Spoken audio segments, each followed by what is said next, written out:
My name is Leonard, and I spent 34 years laying pipe for the city of Memphis, Tennessee. Water mains, storm drains, the kind of underground work that nobody sees until something breaks and suddenly everyone's calling. I retired at 62 with a pension that wasn't glamorous but was honest, and I bought a small brick house on Beale Avenue with a front porch wide enough for 2 rocking chairs, one for me, one for whoever needed to sit a while. My son Marcus is 38. He works in commercial real estate downtown, wears pressed shirts, drives a car that costs more than my first house. I'm proud of him. I want to be clear about that right from the start. I am proud of every single thing that boy became, because I watched him become it from the ground up, the same way I watched every trench I ever dug, inch by inch, in weather that didn't care whether you were ready or not.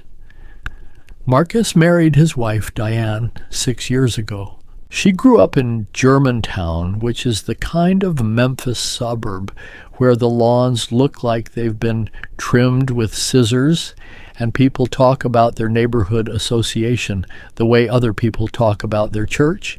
Her father, Gerald, runs a financial consulting firm.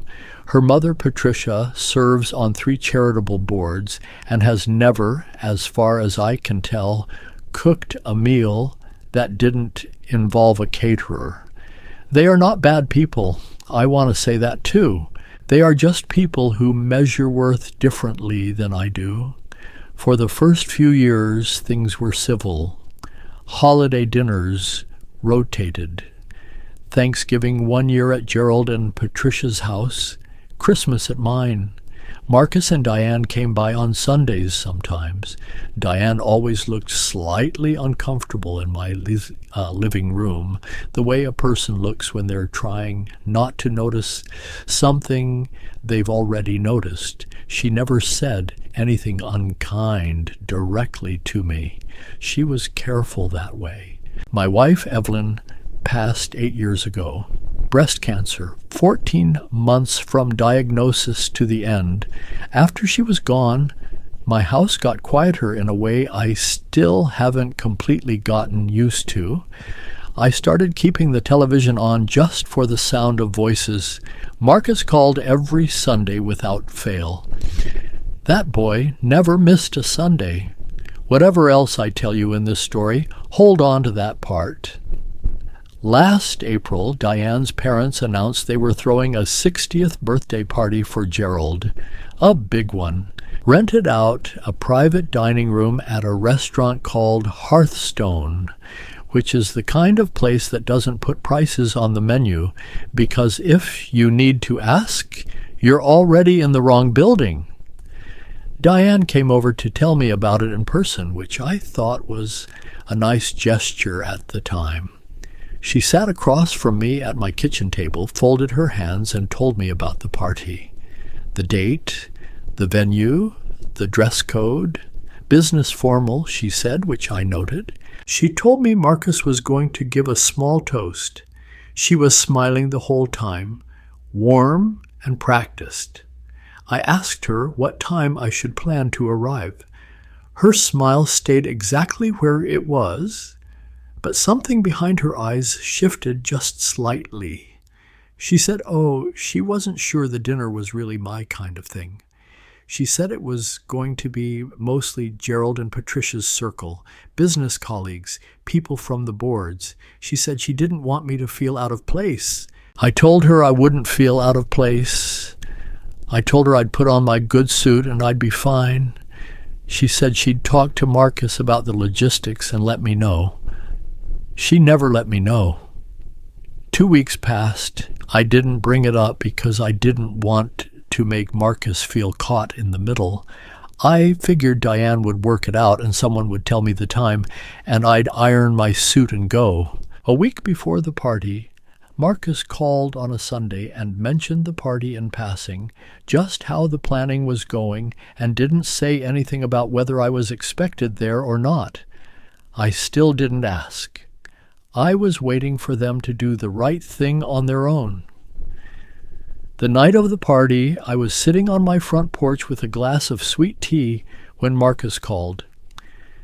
It was 8:45. The party would have been well underway.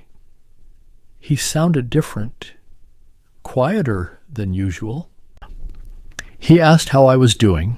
I said fine, just sitting outside. He said that was good. There was a pause that stretched a little longer than it should have. I asked him how the party was going. He said, "Dad, I need to tell you something, and I need you to know I didn't know this until tonight." He told me that Diane had asked her mother not to put my name on the invitation list, that Patricia had agreed because, in Patricia's words, she wasn't sure I would be comfortable in that environment. He said he had found out when he overheard Diane and her mother talking near the bar. He said he had stepped outside to call me because he couldn't sit at that table for another minute without telling me first. I was quiet for a moment. The street in front of my house was still. A car passed.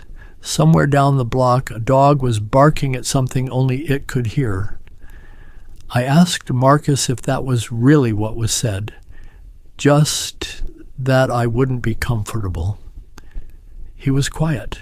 Then he said, "Dad, Diane told her mother you wouldn't fit in with their friends, that you'd have nothing in common with anybody there." Her exact words, he said, and his voice dropped when he said this, were that she didn't want to spend the evening explaining to people what you did for a living.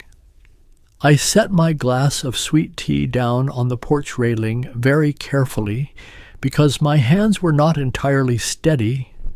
34 years of crawling into trenches before sunrise in January, of coming home with clay soil worked so deep into the creases of my knuckles that Evelyn used to joke she could plant seeds there, of making sure Memphis had clean water running to every faucet, every hospital, every kitchen, including, I would be willing to bet, the kitchen of the restaurant where they were all sitting at that moment, eating food I would never be allowed to order. I told Marcus to go back inside and enjoy the rest of the evening.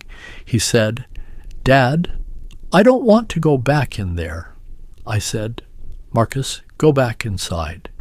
Finish your evening. Come see me tomorrow. We'll talk then." He said he loved me. I said I loved him too, and I meant it without any asterisk attached. I sat on that porch for a long time after we hung up. I didn't cry. I'm past the age where humiliation makes me cry. It makes me go still instead, the way water goes still right before it freezes. I thought about Gerald's 60 years on this earth and what he had built with them, and I thought about my 67 years and what I had built with mine. I thought about Evelyn, who used to say that the truest test of a person's character is how they treat the people who can't do anything for them. I thought about that for a while. The next morning, Marcus came over before 9. He had dark circles under his eyes, and he was still wearing the same shirt from the night before, though he'd taken off the jacket and tie. He sat down at my kitchen table, the same table where Diane had sat and smiled and told me I might feel out of place, and he put his hands flat on the surface and looked at me. He said he was sorry. He said he should have pushed harder when Diane first brought up the party. He said he had assumed his name would handle the details, and he should have asked directly, and he hadn't, and he was sorry. I told him the apology I needed wasn't his to give. He nodded. He understood what I meant. I poured us both coffee, and I told him something that I want you to hear too, because it's the part of this story that I think matters most. I told him that I was not ashamed of a single day I spent in those trenches, not one. That work built his college fund. That work paid for the house we brought him home from the hospital to, the yard he learned to ride a bike in, the kitchen table where I helped him with algebra homework for 3 straight years because math never came easy to him and we weren't going to let it win. That work was the foundation of every single thing he ever stood on, and if someone at a dinner party couldn't look at that and see dignity, then that was a poverty I didn't have the tools to fix, and neither did he. Marcus sat there and listened, and when I was finished, his eyes were wet. He's 38 years old, and he was trying very hard to be a grown man about it, and I loved him so much. In that moment, it was almost hard to breathe. He asked me what I wanted him to do. I told him I wasn't going to tell him what to do. That was between him and Diane, and between him and his own conscience, and those were 2 conversations I wasn't going to walk into the middle of, but I told him this. I said, "Marcus, I want you to think about what kind of household you're building. Not the one with the address and the mortgage, the one inside, the one made of what you allow and what you don't. Because your mother and I didn't raise you to allow this, and I think you already know that, or you wouldn't have called me from that parking lot last night." He left a couple of hours later. I didn't know what was going to happen next, and I wasn't going to pretend I did. What happened was this. 4 days after the party, Diane came to my house alone. No Marcus.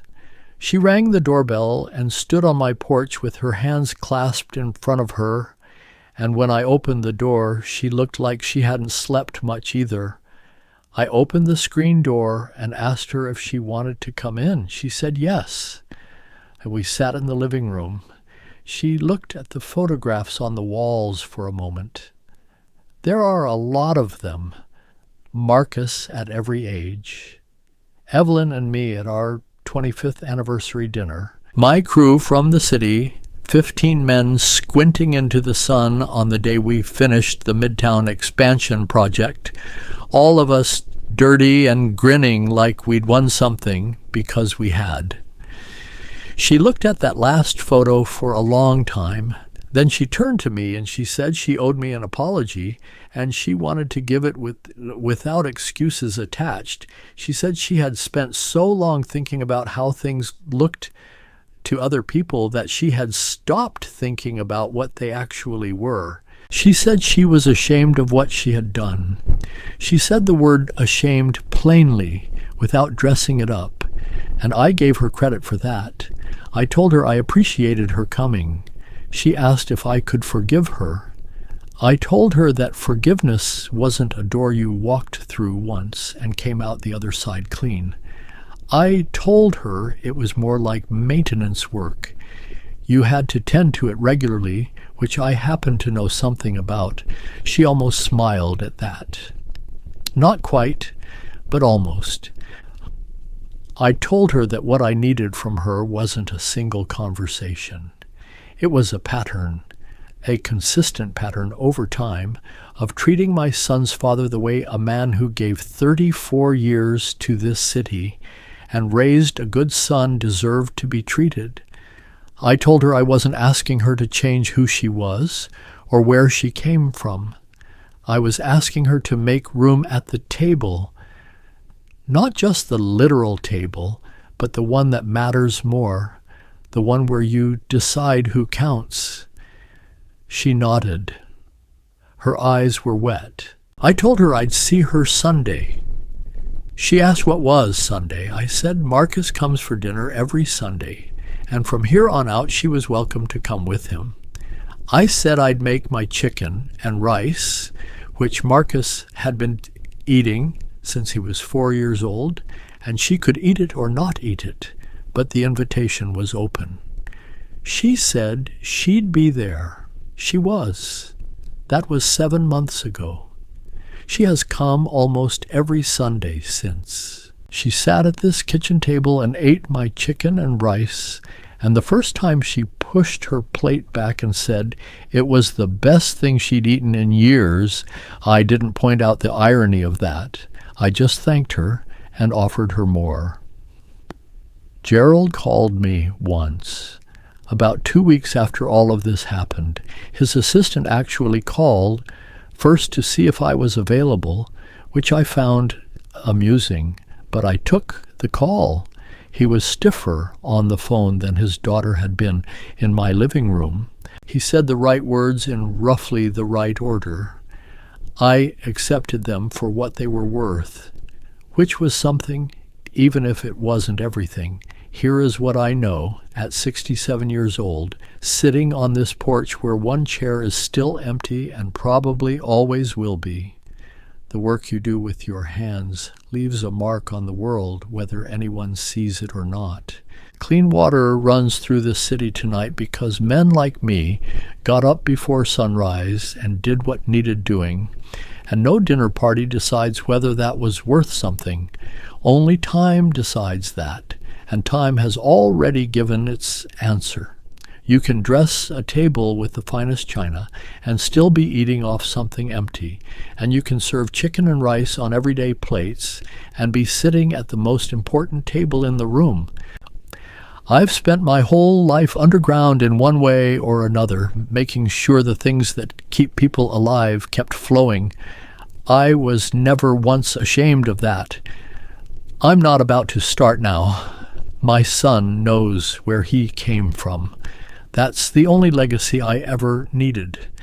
And if you're listening to this story tonight, wherever you are, if you've ever felt like the room you came from wasn't good enough to be mentioned in the room you ended up in, I want you to know something. The hands that built this country have always smelled like work. That smell is called honest. Don't let anybody in a pressed shirt convince you otherwise. This is Uncle Leonard.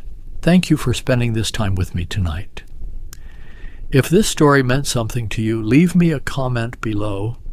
Tell me about the person in your life who smelled like work and love and everything that mattered. I read everyone, and I'll see you in the next story.